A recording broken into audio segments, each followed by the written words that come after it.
قرية باب الحجر الكردية من عشيرة الكيتكان، ونسبة 60% من عشائر عربية قادمين من مناطق الشرقية قرى الغمر، وأثناء تغيرات ديمغرافية ضمن مشروع حزام العربي يتكلمون اللغة التركية بكردها وعربها.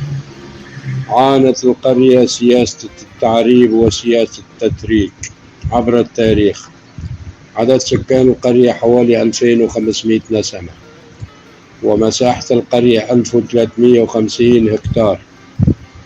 تتبع لمحافظة حلب منطقة الباب ناحية الراعي.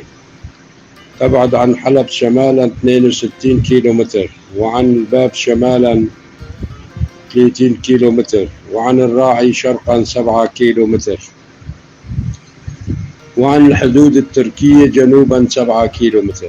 تحدها من جهة الغرب سكرلار، ومن شرق قرية قوجلة، ومن الشمال باب ليمون، ومن الجنوب قرية زلف.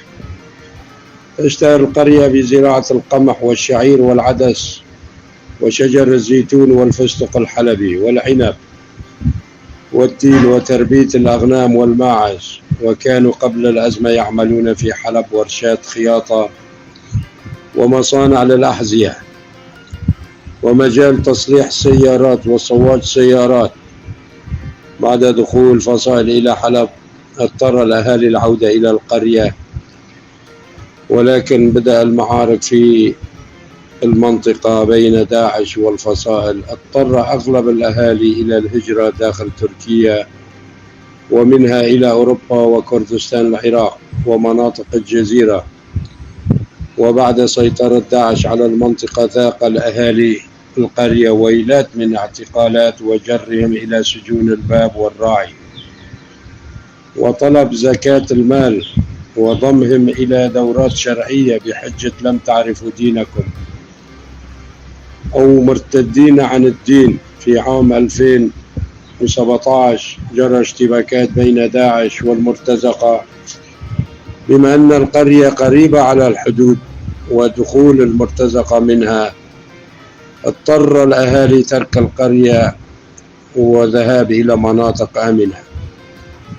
جراء القصف بالسلاح الثقيل بينهم تم تدمير أغلب بيوت القرية وسرقتها ونهبها. وبعد سيطرة المحتل التركي بدأ المعاناة جديدة من الفصائل المجردين من الأخلاق، من خطف وطلب الفدية مالية عبر إرسال فيديو مصور أثناء تعذيب أولادهم، مما يضطر بيع أملاكهم وإعطائهم مبالغ كبيرة من دولارات وفك أبنائهم.